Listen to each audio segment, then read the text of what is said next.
This is Talk is Sheep, the official podcast of the Wild Sheep Society of BC, brought to you by Sitka Game. Come along as we bring conversations that matter to you into the high alpine.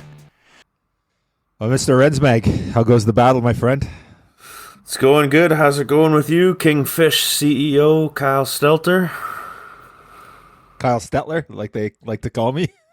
Yeah, oh, my goodness. Yeah, awesome, man. So lots of energy and lots of excitement. We got the Kamloops Convention AGM coming up, and I'm totally pumped. We've all been working hard. Everyone's flat out. This is a hard time of year for us, but it's an invigorating time of year. So pretty stoked. We had a freaking amazing Northern fundraiser in Dawson Creek a few weeks back, and just really energized for Kamloops. So pumped about it. Yeah, looking forward to being Kamloops back in person. It's going to be something else. This whole show season just seems to fly by. Even, we have our couple of shows, and we're busy doing other things, and we're at outdoor shows. It's all a blur for the first few months of the year. Yeah, and then we get to relax and go spring bear hunting and a whole bunch of other cool stuff. But I heard there's some really cool African mounts coming to Kamloops this year. I heard that somebody was hunting with Boswell Jacobs in South Africa, and just what's the story there? Yeah, finally last May we went hunting with Boswell Jacobs, the wife and I, and we wrangled up some animals, and they arrived in an airplane just today. Went down to Delta, picked them up in my truck, and unboxed it in the garage today. It was Christmas in February for me. That's awesome. Yeah. So that was a pretty good trip, eh? Like you still, every once in a while you'll send a picture over, and I'm just like, yeah, it looks pretty epic, man. It's incredible. I can't recommend it enough. If you've got the opportunity to throw a few extra dollars around in Kamloops at that auction, you got to do it. You got to go see Rian and the boys out there, and you're in for one heck of a good time. That's the one thing I keep hearing over and over. We keep working with Boswell Jacobs, and there's a reason for it. We just hear such great reviews, and it's always kind of been secondhand, but people we knew well, like the Midwest boys talked about them. Some of our local people here have hunted with them, but then you went over there and, get that firsthand experience to report back. And so, we're pretty excited. We're going to have 1 or 2 hunts on our Kamloops auction with Boswell Jacobs. And from what I hear, there's not much disappointment going over there. No, sneak some mounts up to Kamloops, let people see them, and maybe pump those numbers up on the auction. Yeah, right on. So this was another one of our Sheep Week throwbacks. It's episode 114, and we were in for a treat with Tanis Barkman. She is a riot. She's hilarious. She's hardcore, man. Like I'll tell you, I opened my eyes just listening. You knew she was hardcore. You see it on Instagram. You hear the stories, but then you start talking to her, and she's just. She's cut from a different cloth, and I mean that in a respectful and a nice way, but she is something that's there's not a lot of Tanis Barkmans out there. No, and she just lives for the adventure. The hunt's secondary. She's out there just living it up every day, it seems like. And yeah, she just loves being out there in the wilderness, and she takes it all in and has a great time doing it. Yeah, that was a fun podcast. I spent half of it laughing. For you listeners out there, just bear with me, because I'm just laughing half the podcast, or either that or my mouth's wide open in awe with some of the stuff that she's saying. But and this one is not suitable for small children. Yeah, there's a couple moments in there, eh? Yeah, we'll put the rating on this one. Yeah, explicit content. Yeah. It's a fun one. But before we dive into that, this is a good time. We've done a lot of great work on the landscape. Greg, you've been a big part of this. We take our job of looking after wild sheep seriously. We work hard at looking after the money our members send our way, the donations we get from our sponsors, our donors. And we want to make sure that, we're getting value. We're serving the needs and desires of our members. Our board of directors takes that very, very seriously, and something that I'm really proud of our group and what we've done. And it's really empowering to be part of something that members are so passionate about. And that all kind of starts with support from some really important donors and sponsors out there. And, we do give them shouts out, but I think sometimes not enough. But one thing really special that I was really excited about that happened in the last month here is our longtime conservation partner, our first conservation partner, our big supporter, Sitka Gear out of Bozeman, Montana, stepped up as our official sponsor of the Wild Sheep Society BC. And it's absolutely phenomenal, the level of dedication and commitment they put to wild sheep conservation in British Columbia. And it's really inspiring, man. Absolutely. The amount they do for us is incredible. The funds they allow us to work with, and just their donations, whether it's jackets and shirts or just straight cash to make things better for conservation in BC. They're givers. They seem to spread the wealth. It is phenomenal. There's some companies out there that they take their conservation commitment very seriously, and it's interesting. Over the years, we've had them as a conservation partner now for I think 5 years, and I see it too, because I see the support they've given us. It comes back to them too, because I have members come up to me and say, I buy Sitka gear because of their commitment to conservation. There's other in the camo wars. There's lots of options out there, and they're all pretty good, to be honest, right? Like, every brand sort of excels somewhere. Sitka gear is a front runner for sure. It's not going to be too many people that argue that. They might argue for a different camo color or whatever the case may be. But the one thing about it is, I've heard people say it. One person in particular, when we signed our first conservation partnership agreement with Sitka Gear, he sold all of his brand X items. I won't name them. And he bought everything Sitka Gear. He cleaned out. He went and he sold everything and bought them. He goes, we have to support these people that are supporting us. So really exciting that they're on board as our partner, and really, really fortunate to have their support. So we're lucky now. We've got one official sponsor in Sitka Gear, one and only, and we will only have one and only. And then we have now 6 conservation partners, and we've talked a little bit about this, but Frontiersman Gear stepped up this year as a conservation partner. And, that's, again, really exciting. Frontiersman Gear is a relatively new company. They're just getting set up. They're just kind of starting out in the industry in the sense that they've got a lot of growth potential. And when I say starting out, it's not a startup company. Don't get me wrong. Tanner's knives are world class. He's a credible knife maker. He's got a reputation that is phenomenal. But he's just getting going, man. You can just see it. That thing is just taking off. And to have him at the ground level supporting our conservation work, and something you can see that he believes in. We partnered with him on the Caribou film Through Our Eyes, and he stepped up for Northern Fundraiser as our Friday night kickoff sponsor, and he's just been phenomenal. So really excited to have that new relationship with Frontiersman Gear and them as a conservation partner too. So the future's bright, my friend, and I'm pretty darn excited about the great work that our conservation partners and our official sponsors have done for conservation in British Columbia. Yeah, people seem to continually be stepping up, and Tanner and his team are no different. And, he doesn't just support us for funding. He's out there boots on the ground volunteering for us as well. He's one of the staples when it comes to counts. He's out there with all of us out counting sheep and doing what he can to support where he can. It's just excited to have him on board, that's for sure. Yeah, well said, buddy. All right. Well, with that, we're gonna have a laugh. We're gonna have a good time. You're gonna get a kick out of this one. Episode 114 with the one and only Tanis Barkman. Enjoy. This episode is sponsored by our conservation partner, Gunworks. Thank you, Sitka Gear and Gunworks, for investing in healthy wildlife and sustainable ecosystems. Not to, but my dad always said I was raised by pirates. You don't swear, do you? Oh, a little bit, yeah.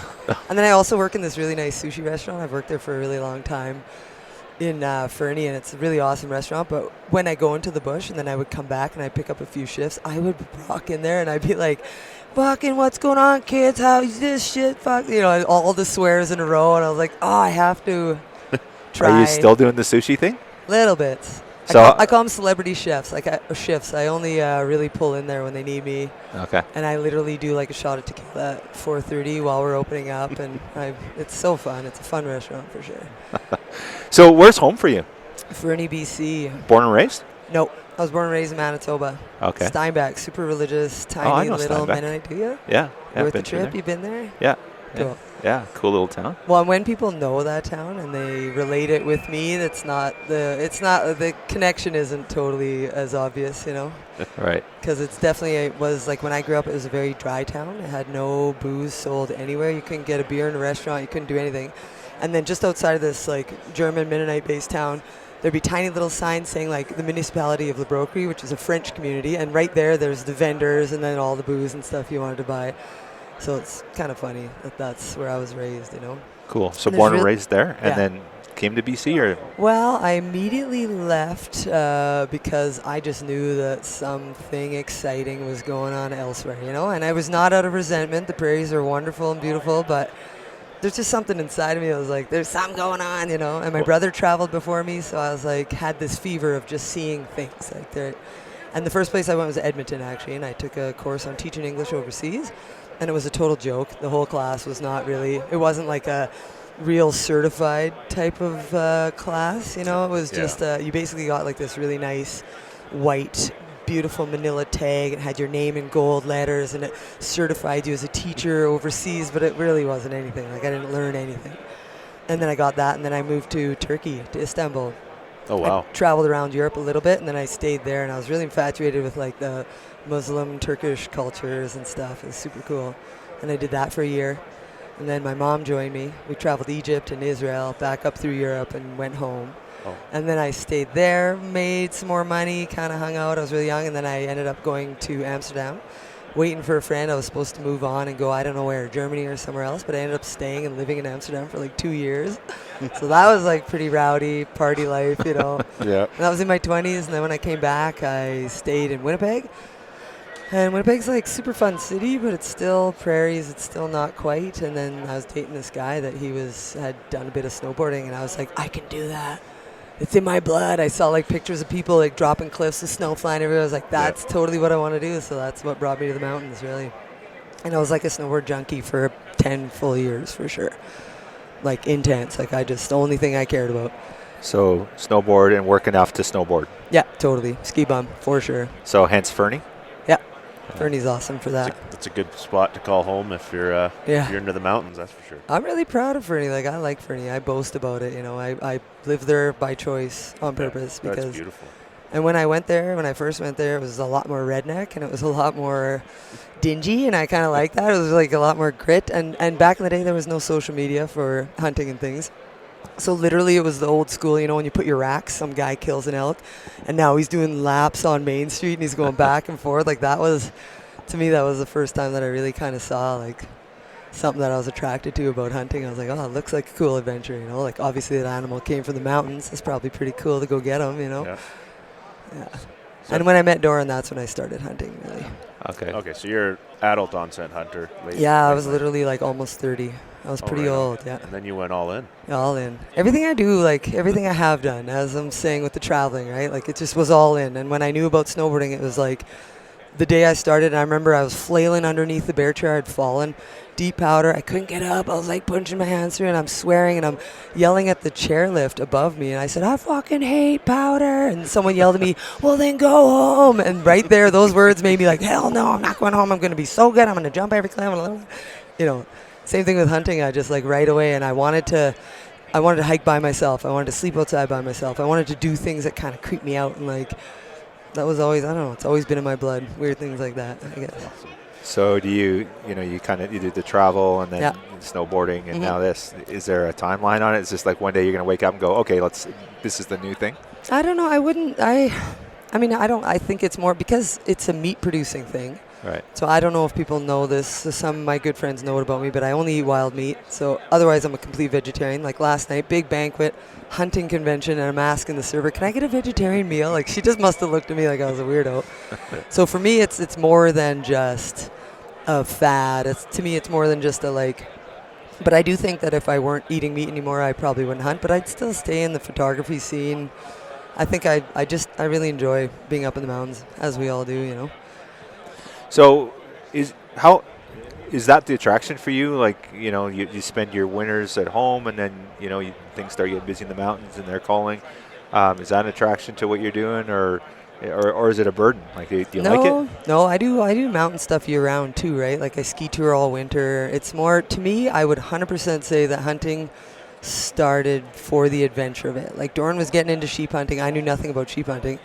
And I kind of gave him shit in the beginning because I was like, man, why would you go for a ram that's a third the size, you know, body size of an elk, and you're going through all this elk terrain to get up to him? I kind of thought it was selfish. I kind of thought it was like, you know, I thought there was more value in staying lower down, hunting elk, getting more meat. Like I had trophy, like the, you know, the grip and grin photos and stuff. I kind of had this phobia about that side of hunting. Like I didn't love, that's not what attracted me to it at all. Right. But then when I got up with Doran and I started being in sheep world, I was like, oh my God, that's so amazing, you know?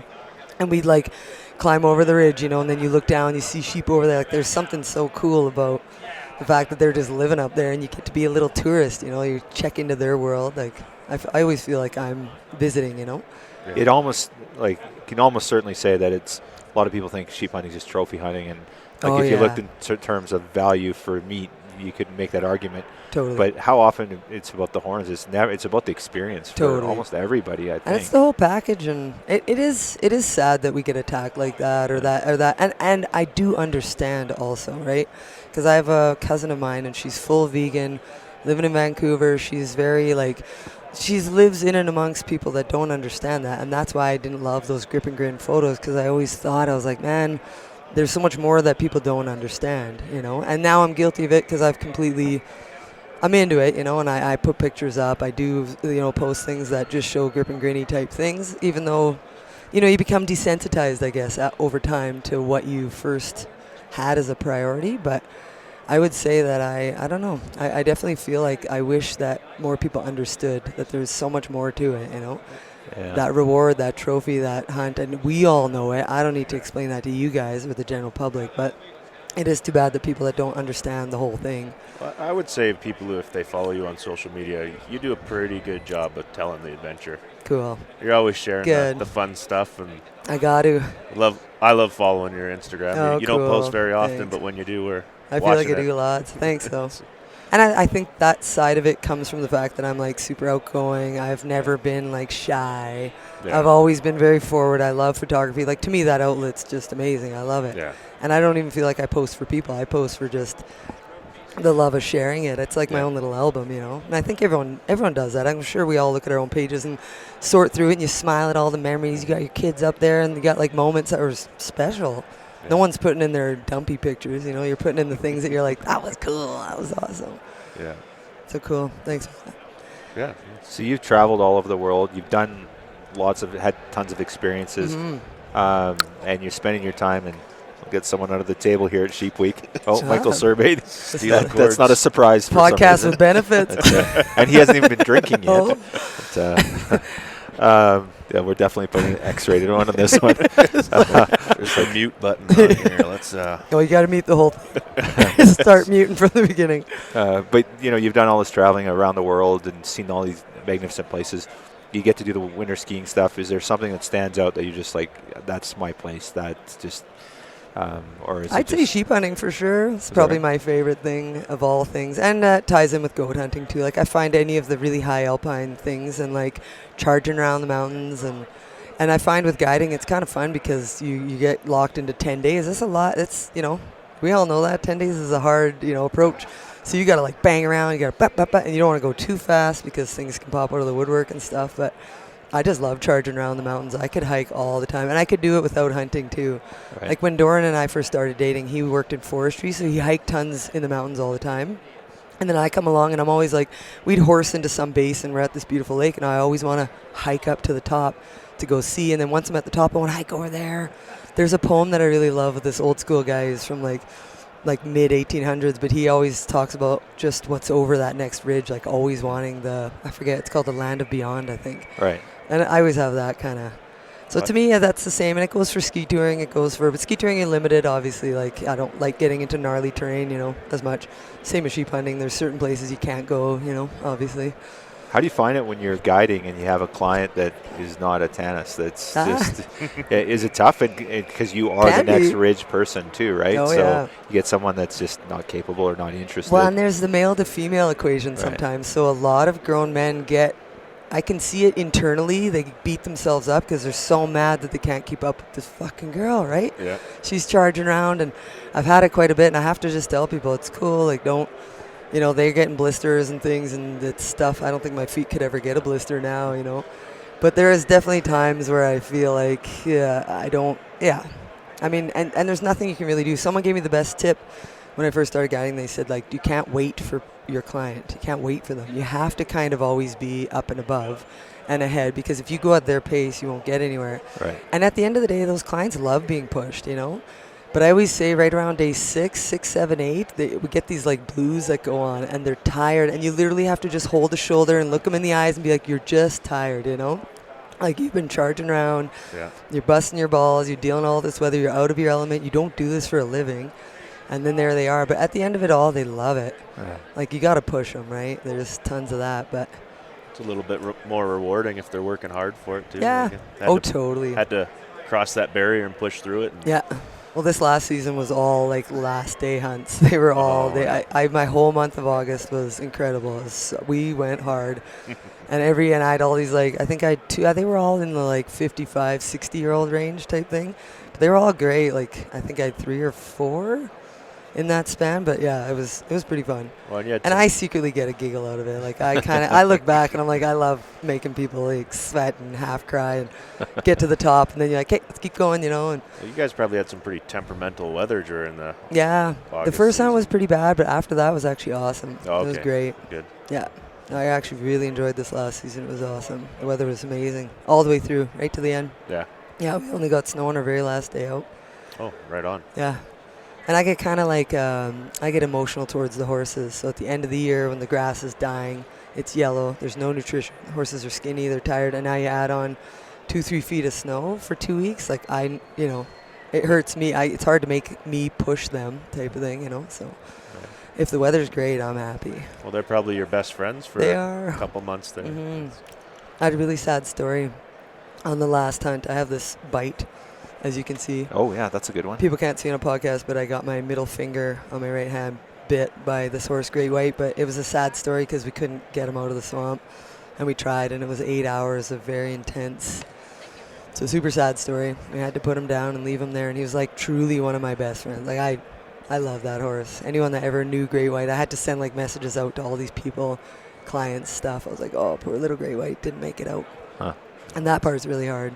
That'd be tough. That is tough. Does that affect your performance when you're out in the mountain? I would say, like I said, when the weather's really bad and I'm pushing the horses, it stops me from being like crazy hard on them, I'll want to stay a little closer, which is, I don't know. Yeah, I guess it does affect me. I don't want to say that because I don't want anyone coming on late last hunt of the season type of thing and be like, oh, she's not trying very hard. She's pampering the horses. You said it on the podcast. Horses need a break. But I make people walk a lot. Yeah. For sure. That's good. Yeah. So most of the stuff you're doing is on horseback, like almost exclusively, or do you do backpack only ever? Last year, I think we worked 93 straight days, and I think like 80 of them were all horse. Wow. Yeah. Wow. There's a few in and outs, but obviously, so what we do is we go in. It depends who's doing what, but our crew goes in this certain way, and we have a wrangler. So literally, we go in. I leave the wrangler, set him up, and he babysits while I'm up there for like 8 to 10 days or whatever it is, goat hunting and sheep hunting and stuff like that. So I don't see the horses that whole time. But then when I come out, then the last 4 hunts from September till mid-October are all horsing, for sure. I understand why cowboys have like bold-legged, wide stance, and my body has to unwind when I come home. Is that right? Like sitting in chairs and things, like I get all these weird creaks and stuff. I think it's just because you train your muscles to do the saddle, sitting, riding, everything, right? And then when you stop doing it, I feel like your body like has to change a bit. So how do you find that transition? Because like you're literally completely changing your lifestyle. It's like night and day. It's hard work for sure. And I used to feel kind of guilty about like not hunting. Everyone's like, "Oh, you're going out hunting? You're hunting for yourself?" Yeah, I'm like, this last year I just would tell people straight up, like, you know what? I don't really need to be outside right now, and I'm happy to be indoors. I'd invite my friends over, I'd come have like a beer at the house type of thing. But I just wasn't. I gave myself like a full 2 weeks of just chilling. hanging with my dogs. I don't see them, right? Didn't you have a cow draw or something though that you had after the season Cow this year? draw, I had a goat draw. A goat draw. I did. How did that go? Oh, I messed it up. Okay. Oh no. Yeah, not like I didn't mess it up actually like on a hunt, but I just didn't actually hunt it. Okay. Yeah, it was down the south Acme at Kishineya, which is the southeastern corner of BC. Okay. And so there's a Harvey Pass, and if that gets all snowed in, so what ended up, there was totally a storm. I went in there, I camped 2 nights, saw goats, nothing worth chasing. I tried going around this backside of this lake that I wanted to go to, and I didn't get in very far. It was like this old burn. It's tons of blowdown. I was like, screw it. And then I came back out, checked the inReach for weather. Looked like it was kind of stormy, so I was like, I'm just leaving. And then I was telling everyone, I was like, yeah, it's probably snowing. The Harvey Pass is probably closed. And meanwhile, they were plowing it, and it wasn't like everyone was going down there. So I kind of banged off an excuse, which breaks my heart because I love goat hunting, but I just botched it. I just wasn't feeling it this year. That happens. Totally. So would you say, like, do you when you hunt, do you prefer yourself? You prefer to guide? I get the narrative that you've been in there for 3 months. You just want a little time off. Yeah. But if you weren't guiding, would you want to be hunting as much as you could hard? yourself? I don't know. I don't think I would hunt as hard Right. on my exact own because people pay good money. There's a lot of responsibility, and I think all guides are kind of like competitive secretly, right? Amongst themselves, friendly competitiveness, and also within their own selves. Because for me, it's like I just, as a worker or a hard worker or whatever it boils down to, there's just it's a job. You're supposed to be there. You're doing something. You gotta, glass as hard as you can all day, every day, and you want it. You want to see the animals. You want to produce. You want to give them action. You don't want to be lazy. Sometimes the weather can beat it out of you a bit, so you're not into it. But I would say on my own personal hunts, like it depends. Sheep hunting, I'd be all balls out for sure. But if I was cruising in the backcountry, I'd probably have, a nap in the afternoon, which I rarely do when I'm guiding. So Those mountain naps are the nice. best. Yeah. They're the Find a nice best. tree to post up against or a good rock. Yeah, Yeah. totally. I try not to have them with the clients, but Yeah. I do. Sometimes you just have to tell them. Sometimes you actually like pass out while you're glassing. You can't help it. Yeah. You wake up drooling. You're like, I'm sorry, I don't know what happened. As long as someone's still looking. Yeah, hopefully. So with your guiding and stuff, and let's talk about sheep, I guess. Yeah. Because we're a sheep podcast. I Yeah, guess. totally. That's why we're all here. We've seen some die-offs like in Alaska, Yukon. Some numbers are down. Yeah. How are things looking for you guys? You seen lower numbers? Are things steady? Or I mean, I've only been in that area guiding with Dustin with Backcountry BC and Beyond for like 5 years. So Yeah. I wouldn't say that I've been able to notice a huge spans of time that I would say, 20 years ago there was blah, But I would say, I mean, our area is not known to have like huge, crazy, dense populations. You Right. go to the Muncho side, that's a lot more numbers kind of in their groups and herds and stuff like that. So, but I would say like we're finding them. They're around. They Right. seem healthy enough. Like we're seeing lambs ewes. The ewes don't really congregate heavily. They do in one spot in our area, but I've seen them across the way in our neighboring outfit. A whole pile of ewes. It was awesome. We saw it must have been like 70 of them. That was Oh, wow. really good to see. Yeah, I hadn't seen that yet. Guiding, we were just right on the boundary, and we must have looked over, and there they were. But that was good to see for sure. Well, it seems like Dustin in backcountry is kind of known for like finding those little niche rams and totally. the hidden spots. It to me, and correct me if I'm wrong, but it's always the adventure experience. If Yeah. you're like Dustin's selling a unique product in the totally. guide outfitting world. Yeah, I think so. I mean, they're out there. They're small groups, and they're not as many, but we seem to find them. We seem to, and sometimes we'll stack a few people. Like we'll have, he has his dad and his uncle were up there last year, and his uncle really likes to glass and stuff. So we've got Shane who'll come and glass certain areas that we're not. I might be up high on the mountain, and maybe he can come in, quad in, do whatever. But that's certain areas, and then sometimes you're pretty remote and you don't have any help at all. But Right. they're around. I would say it's a decently healthy population for sure. I wouldn't be overly worried. But like I say, I haven't been around long enough to see if it's like a decline or growth. Right. But they're around for sure. So with you guys, you go in like July 1st, or when you end up going to the bush? No, we only start driving up. We used to drive up in the middle of July. Now it's a little bit later. It's like July 25th, something like Okay. that. Quick setup of the camp and stuff, and Wrangler's already in there. Somebody already in glassing. Like who's glassing ahead of time? give or take, yeah. Yeah. All depends. Yeah. There's always someone looking somewhere, something. But yeah, you have to get your stuff ready too first. Right. Like I gotta get the whole horse string and pack them, and then quite often you have different horses you've never met before. Right. So I would say that's more of the focus that we have. Right. But the hunts do start a little bit earlier than opening day. Typically, the first one will be like a couple days before, just so you can get in there. Get on your ram, camp on them. Yeah, and sometimes you got to fly into a lake. Sometimes there's so many different aspects of it. But yeah, we like to start a little earlier. So if you tag out with a hunter, opener almost always tag out on the first day, right? Yeah. Do they? Right? Well, on the opener though, probably pretty good odds, I would think. Ooh, probably. Yeah, I don't know. That's a tough one. But let's hopefully, lucky chances. Yeah. If they do tag out early, Yeah. do you? Is that like? Are you going to be busy glassing the whole time? Then are you going back in the bush, or you get some downtime, get to work around camp? Yeah, or? it depends. Like sometimes, like quite often, we're already in there. You can't get out. Like your flight's scheduled for X amount of time. And quite often, they'll have like combo tags, so they'll have other things. But the sheep hunters don't necessarily always have extra tags. Sometimes you just eat sheep meat, put your feet up, and if you're at a lake, you swim around, do whatever, you play with the horses. Sometimes every hunt's different. There's so many different scenarios. Like we've had people leave early, they kill on day 2 and then they leave right away, and then we have like 8 days to ourselves to go, and we'll horse into the next camp, and then they can get flown in, type of thing. Like right. Everything's different, so it depends. But I wouldn't say we have it like, I feel like a lot of the hunts go later. Right. Yeah. Yeah. Especially if you don't find like the good one right away. Yeah, no doubt. Yeah.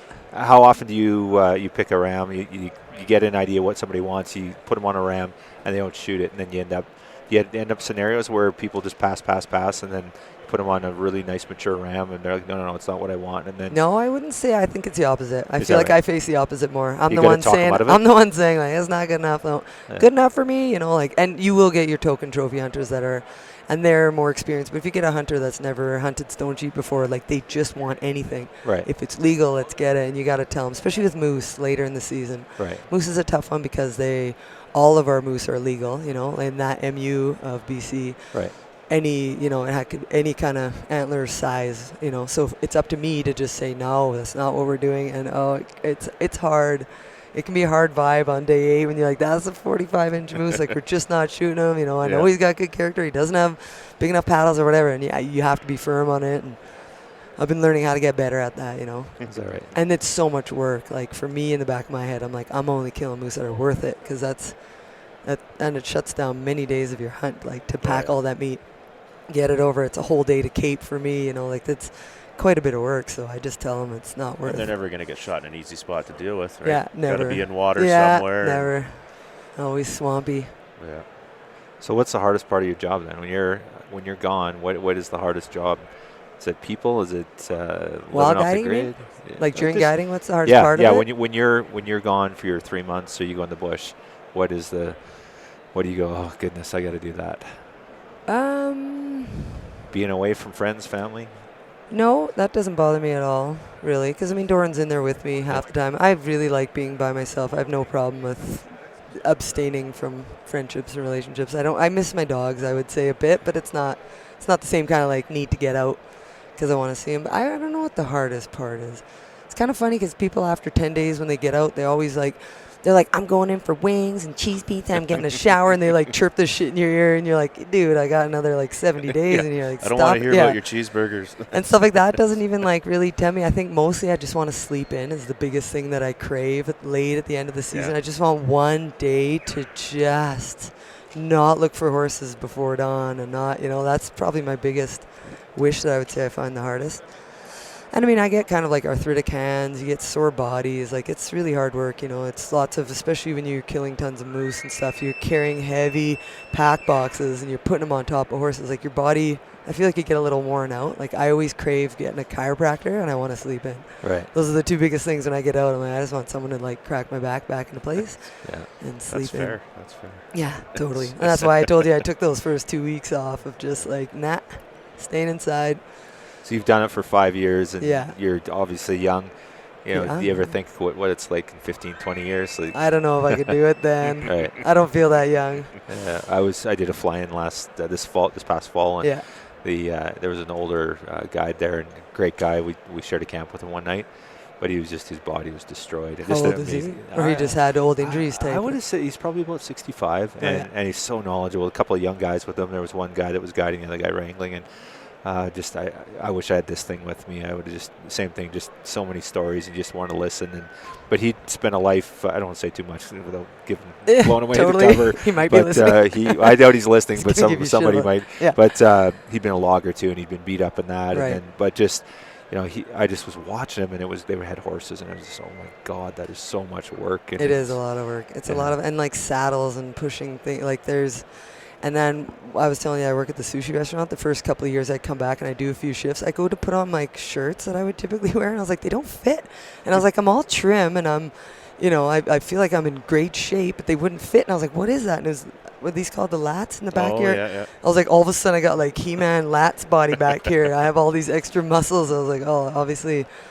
But it's hard work. Like it's a lot of hinging at the hips and a lot of, I don't know, upper body swinging and stuff. I do find it kind of hard on my body for sure. But I mean, all of my old snowboarding injuries, those become more evident right. as I work, dig hard in there and stuff. So do you find when you're going into the mountains in that like July, August, do you have to ramp up, or you just stay, No. like obviously stay in shape, but Yeah. you don't have to train or No. anything? Just No.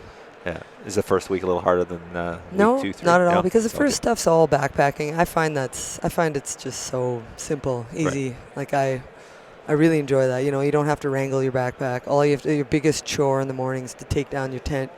Your biggest decision is to decide where to put your snacks in your backpack so you can access them. But when you're moving a whole horse camp, that's a show. Like that's full tear down, full camp, all your food, all the things. You got to pack all the horses. Like it takes many hours in the morning Right. to do it. So I really enjoy the beginning of the season. I just love it. I can just start hiking immediately, get in there, do it. Doesn't bother me. Yeah. I'm not tired. I'm not out of shape. Nothing. I feel exhilarated. It's Yeah. later. It's moose and caribou that's a little harder on the body, I'd say. Right. A little cooler weather too. Yeah. Catching the joints. Yeah, that could be it. Well, it's pretty cool where you guys are too. I've been on in Dustin's area before. And Nice. seen his. You have? Yeah. Well, Okay, actually, I gotta go. I actually don't think I I'm was in kidding. his area. I'm just And I didn't shoot any sheep, by the way, so I'm kidding. I'd be happy about that. Yeah. But to see his string on the horizon, Oh, going you have? it's just, yeah, it's so romantic up Were there. you together when I met Greg the first, when I was in there, No. year 2 or something? No. Yeah, no. Because That you were the was 4 dudes, wasn't it? It was the Yeah. same area, though. So that's how me and Greg met. Is that right? Yeah, they middle of nowhere. They shot some caribou, but it was like down below the lake where their camp was, Yeah. and so they had to hike the whole show and everything back uphill, big time. You couldn't guys were convi- like yeah. shirts off, sweaty, just standing there all stupefied. They're like, "Holy shit! Here comes this big pack string horses." We had nothing to trade to get you guys to I bring the meat know. to the lake for us. And if it wasn't such a long day, like that's one of our longer days, I Yeah. think we would have actually done some work and help for you guys. But it was literally like that's the biggest stretch. That's our longest, and it's a really rocky, shitty end. Yeah, that's And the day when we drop into our other camps, I was like, oh, we just don't have the time to go help these guys No. out. Well, we had a good chat anyways. It was Yeah. nice meeting you guys in the middle of nowhere. Totally, it watching was the- fun. And the you took string some of really cool horses. pictures, like Kyle's saying that, you have that, picturesque, beautiful snapshot of like horses on the horizon. You had a bunch of those. You had a few of you guys walking by us there. It was a surprise watching you come across Yeah, the I lake. bet. Well, we were glassing on that area. Yeah. I know where he was, the same Right. area, and then seen the pack string come up, and we're Oh, like, nice. "What is it? Is that caribou? Or what? Like, what the hell was it?" And They we, got colorful but boxes, it was like it was blue a boxes long, and orange. but it was a long ways away. It was Right. like literally like just like it seemed like off the edge of the Yeah. earth, right? Like just popped up. We're like, "What the hell That's is that?" cool. And it was our stuff? Like it was our... I'm pretty sure it was you guys, Yeah, but cool. I never came within like Yeah. 6 or 8 miles or something. It was It's kind of one of my favorite things about the later season the horse hunts, is that I know that a lot of people have more than just the hunt of the moose and the caribou. A lot of people have that nostalgic dream of being the cowboy, on the horse, in the string, doing the thing. You know what I mean? Like Right. everyone kind of wants a little piece of that. Like it's a very romantic Western sort of idealistic, I don't know, there's just something cool about it. And I do notice that when I'm guiding people, like you can tell they have this certain amount of pride. Some of them hate it, some of them don't want to Right. be on the horse at all, and they're terrified and they hate everything, but you do get most, I feel, that just seem to like love that moment. They're like proud of that moment. They're like, I'm on a horse, I'm in a string, I'm the guy, I'm the cowboy. It is cool, and I do think that like backcountry, Dustin caters to those people. Like Yeah. I think The you whole know, pack. I think about guided hunts, and like Dustin's definitely, like, his outfit's at the top of my list because I don't know, just the way he markets stuff, like Totally. you know, through his platforms. And One something he's doing that's unique is that all of this stuff exists, right? There's Right. tons of booths in here that offer horse backpack or whatever hunts, but because he's making videos and he's showing people what they're getting themselves into, for those that haven't ever really done it, yeah, I think you can see a little more into that life and like the daily, what goes on and the dream about it, right? So I think that appeals to a lot of people when they want to book with Dustin, is they can actually see. Like, until then, you can't really envision all the things, you know. Yeah. And there's more and more videos, obviously, on YouTube and stuff that'll showcase that. And I think a lot of people want that dream, you know. Like, to them, that's part of the whole package, the hunt. yeah. He does an excellent job of portraying the Yeah. whole adventure. I love watching this stuff. That's cool. Yeah. Does Well, he in the give you very beginning, like Nick was telling me, he goes, "Yeah, we live for those chaotic moments when everything's falling apart and shit gets rowdy in Western." I'm like, yeah. Like I told him, I said, when we're having full meltdowns and the horses are spazzing out, I was like, don't you dare get that camera out. I was like, you gotta have your wits about you. And Yeah. It's fun to look back on, but not during the moment.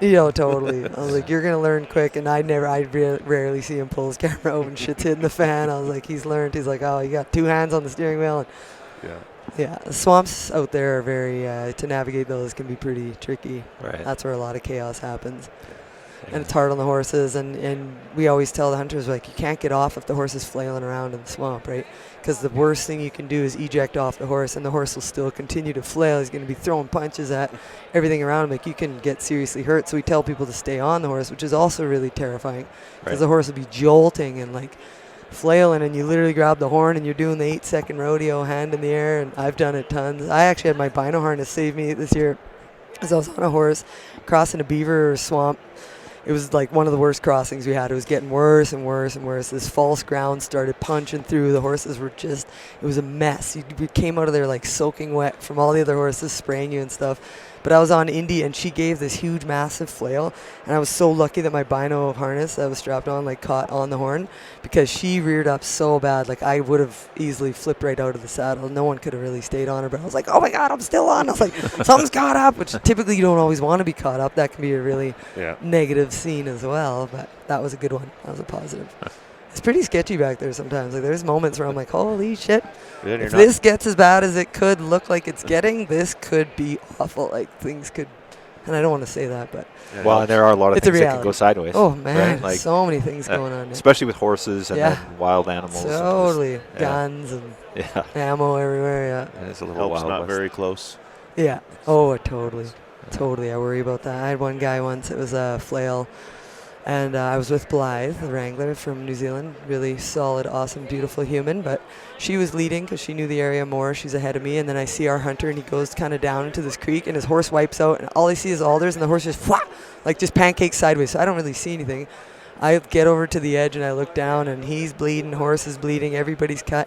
And I'm like, oh, shit. I was like, I hope I have a good Band-Aid in my first aid kit, because my first aid kit kind of sucks sometimes. Like, sometimes good, plumped up, sometimes it sucks.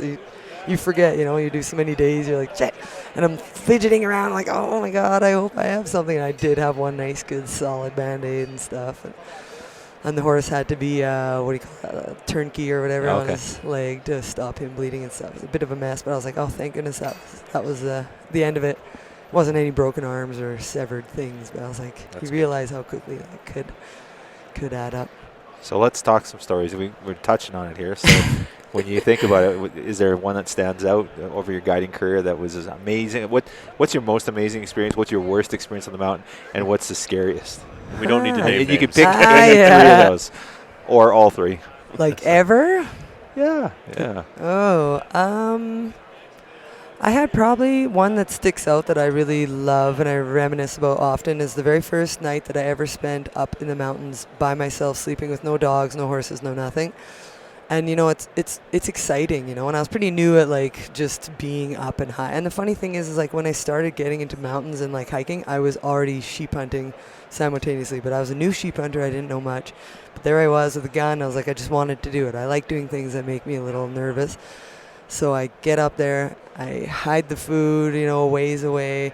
I made this little stick nest right around my like sleeping mat, and I made it all because we always had this theory. We're like, well, if you make a little stick nest and then you can hear something coming in the night if you're worried about it.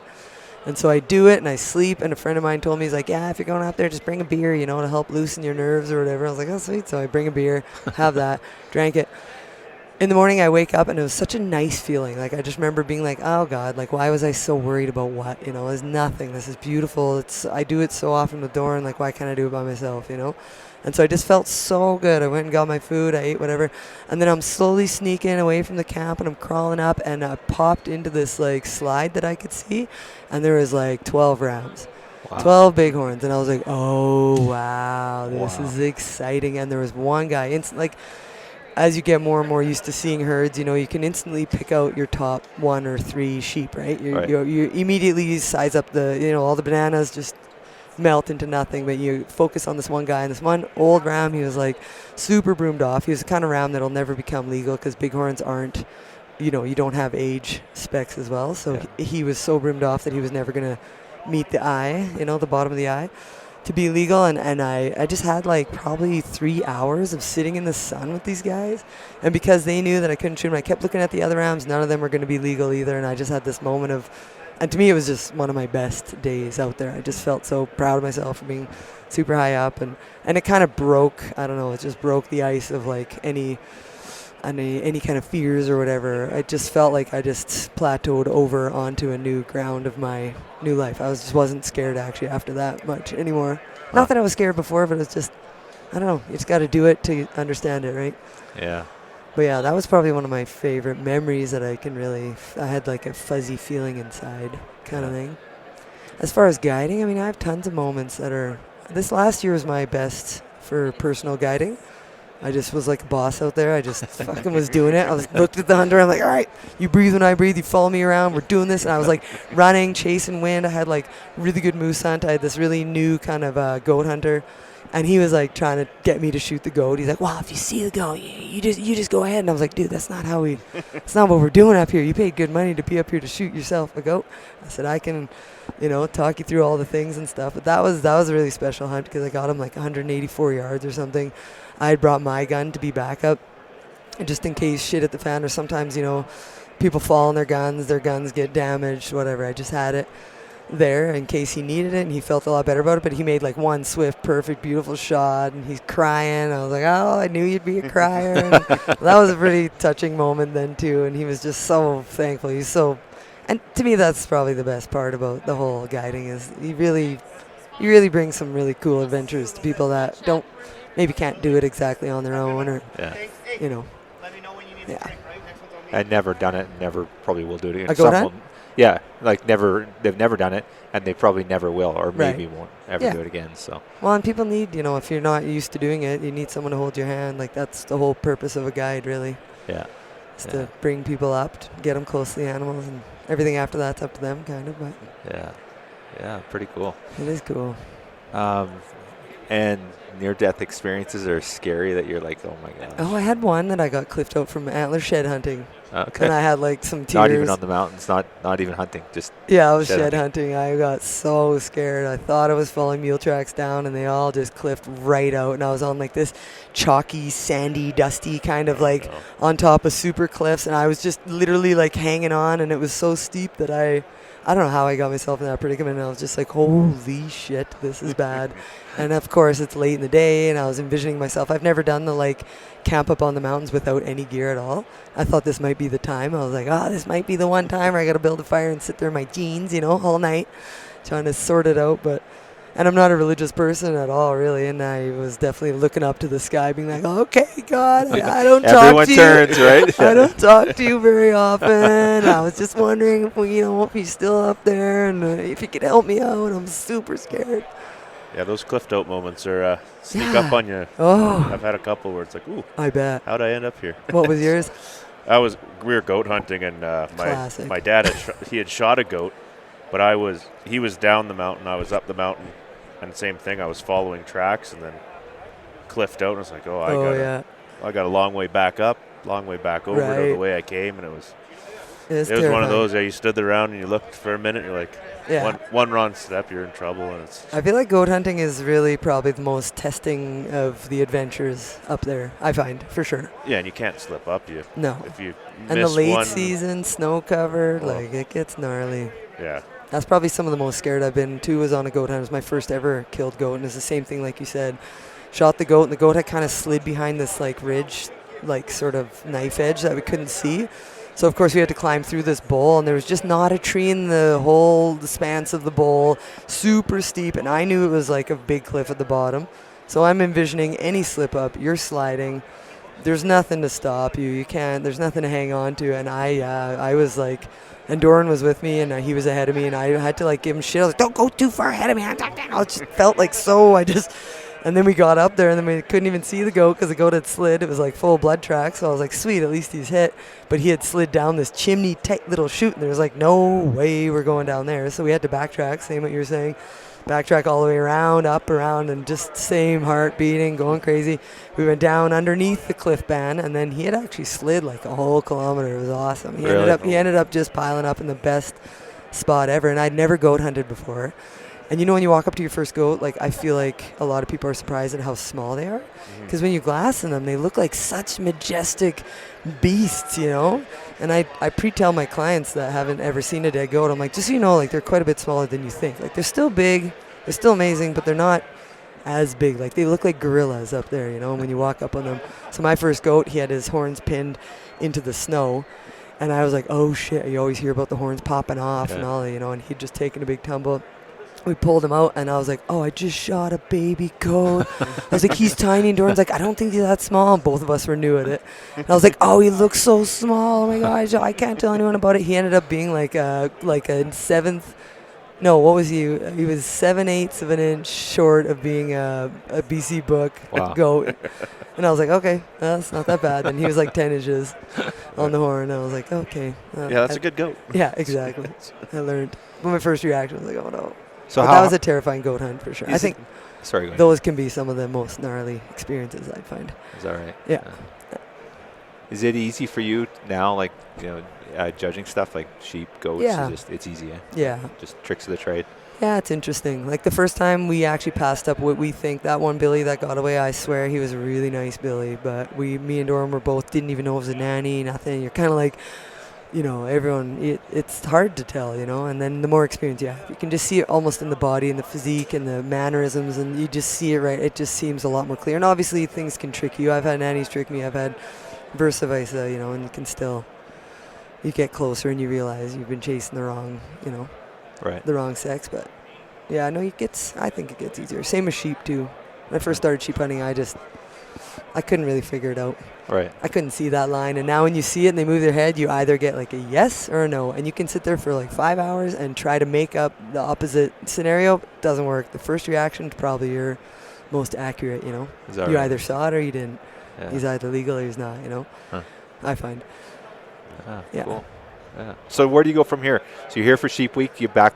I'm going to Mexico after this. Okay. Yeah, another desert sheep hunt. I'm going to go take pictures of. The boys are loading me up with gear. I'm taking all this, like, I have 2 spotting scopes and 2 sets of binos and all this shit I'm bringing out to Roberto.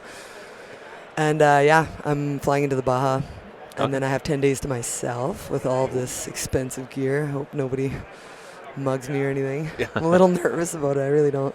But, yeah, I got 10 days, and then I'm going to go meet up with Rafa and Roberto. It's 2 of our Mexican connections down there. And then we're going to go on another Baja sheep hunt. You're going to be the photography girl? Yeah, I think so. Yeah. You can't help not guide, you know. Like, right. Well, I'll definitely be glassing my brains out and doing all the things, but right. I could be an aspiring photographer for sure. Right. I love it. Yeah. It's fun. Yeah, that's cool. But I do enjoy guiding too, so. Do you guys ever take anyone along for that, to photograph? Oh, yeah. Us, not necessarily, but like either the hunter will have it with him or like Dustin, because he makes his videos and stuff, so. Right. Every once in a while, Nick comes with us. Yeah. He plans it out throughout the season that he can kind of get a bit of everybody. Right. So this last year he got I think he's making a video of a caribou hunt that we did together. It was really nice. Yeah. Worked out really good. It was a big effort. Caribou was really nice. Any of the major sponsors, Yeti, Sitka on board with that stuff? Or quite often they sponsor that stuff. I don't know exactly what Nick's gig is, but it's pretty cool. Like those companies pretty much pay him or give him money. I'm not sure what every company has its own little different spectrum. And then those guys outfit us because we're the models out there, right? Right. What a nice deal. Yeah. Kennetrek boots, like new pair of boots every year. Like it's so nice of them, and all the Sitka gear. They give us a budget and an allowance, you know. Awesome. And then and it's to promote their own stuff, obviously. So everyone feeds each other. It's a perpetuating kind of positive thing for everyone to get a little piece of what they want. Like I'm getting outfitted with the clothes and the boots and the Stone Glacier in the beginning. They gave me a backpack and I got a sleeping bag. I just felt very honored. It was really nice to get all these gifts and stuff like that. But then of course these videos are being made, so their products are in them. Lots of people see them. It's you guys are out there putting their stuff through the ringer too. Totally. I got a lot of tips. That country's not forgiving. So we always we always have a bunch of jokes out there. We always want to, things that we change or do or make. I don't know if you guys know John Barklow at all. Know who he is. I don't know. He runs all sick, and I got to kind of I hung out with him the first year he came up there. And Dustin, things weren't ready exactly for him, so he told me, he's like, you go take John out for the day, and he's doing archery moose hunt then. And we never saw any moose or bulls or anything ourselves, but we got to hang out the whole entire day, and it was super fun. We connected, really, really love that guy. He's awesome. But, we always have a joke. If any of the Sitka gear, if there's any little thing or one of those zipper tabs falls off, we're like, oh, he's fucking Barklow, that guy. And we pretend we're blaming him. Sorry, Barklow. It's just our little inside joke. Stuff like that. It's kind of funny. It's funny when you know the people behind it all. Obviously, we are so grateful for everything they give us, but it's just funny. Oh, the healthy ribbing's always a good time. Yeah, totally. Especially when they're not around. That's the one cool thing with Dustin for us, the Wild Sheep Society BC. We have our conservation partners, and a lot of the brands we're affiliated with support. Same, you guys. So cool. Sitka, like you said, Stone Glacier. So Yeti. So it's pretty cool. No, it is awesome. It is neat. I feel very spoiled in that matter because a lot of to be honest, the amount of hard work we put in with those clothes and the outerwear and stuff like that, you do kind of almost need a new set of rain gear almost every year, because when you're wearing them for 80 straight days or whatever it is. And I'm clumsy as all hell. I got one of those down puffies. It was so pretty. Nick was so mad at me. When I finally got to see him at the end of the hunt, I had Band-Aids all over the thing. I had no Band-Aids left in my first aid kit. They're all in the jacket. I was guiding a sheep hunt this year as an archery guy. And we're at the top of the mountain, and I take my backpack off, and I throw it, and I get the binos out, and I'm all, infatuated. I'm thinking I'm seeing something, and then I have all these feathers flying past me. What the fuck's that? And I'm like, what's going on? Yeah, and I never clued in right away. And then I tilt my backpack back over, and I'm like, oh, shit. Because my jacket was on the outside, and I leaned it on the rocks. It was pretty funny. And then I had, a jet boil burn. All I did was touch, I just singed the edge, feathers everywhere. So I have a bad habit of making the gear look like shit, Well, and I had a horse chew my zipper off my jacket this year. Hung my jacket up beside the horses that I tied, and little Bud just slowly nipped his little eye, and he chewed the whole zipper right off. And your finger. Yeah, that was great, right? They're all bad. So Mexico, then I got to start working again. Yeah. Cool. It's only so long. I always say I'm retired now. I'm partially retired. Cool. But you work so hard, and it's just neat that we can take the time off. Doran bought a trap line, so we've been living at our trap line cabin for a while, and that's super fun. It's really nice. There's nothing cell service or anything out there. Right. We Airbnb'd the place out again, so it was really nice to just go detach. We got a wood stove heated cedar barrel hot tub up there. Nice. Awesome. It's really, quite spoiled there too, so it's very nice to just not have to entertain anyone, talk to anyone, do anything. Yeah, Is it not too far away from Fernie? It's probably about 30, 40, maybe 45K on the back roads, and maybe, and this year they're plowing in the right direction. It works out for us, so it's about a 12K snowmobile in. Okay, still nice and close to home then. Yeah, not totally. Not an adventure to get there. Yeah. Or shouldn't be. No. I thought it was interesting that one of the rules of a trapping cabin is it's not, you're not able to have it within 50 kilometers of your residence, your permanent legal residence. Is that right? I thought it was kind of funny. So you can't actually own or buy a trap line that's too close to your personal house. Yeah, you can trap on your own property. Yeah, it's interesting.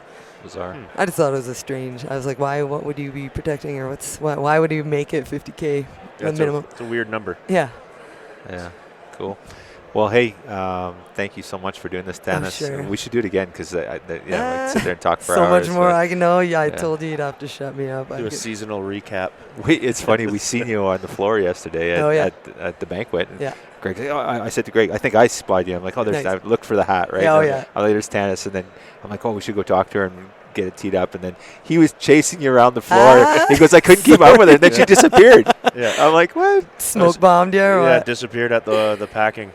Oh, horse packing, yeah. Just through the crowd. I'm like, I don't know where she went. Oh, I think I saw some buds on the Yeah. sidelines. Well, that's, I remember that. It's closer yeah. to the bar. One Well, yeah, step. they like to they put it that's in a good funny. location. Yeah, that was fun. Awesome. That's Well, cool to see. Get the Thank backpack you. races. You signing up for that tonight or? I don't know. Other years they've signed me up. The first year they did, and it was Morgan Dortch. Do you know her at all? She's No, I'm not BC familiar. girl. She wrangled for us the first year up there. And then I was going against her. I'm going to race against her. And I'm thinking in my head, I'm going to kick this 22-year-old girl's butt. And she was asking like for help putting the backpack on. It's 65 pounds something. And then when we took off, she was so fast. She jumped like through the little luggage carrier thing. And this old lady was like stepped through it. There's no way. I was like, I'm going to be the guy that crashes.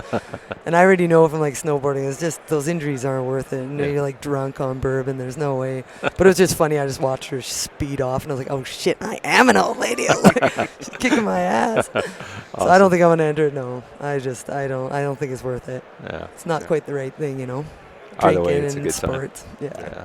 Oh, this place is awesome.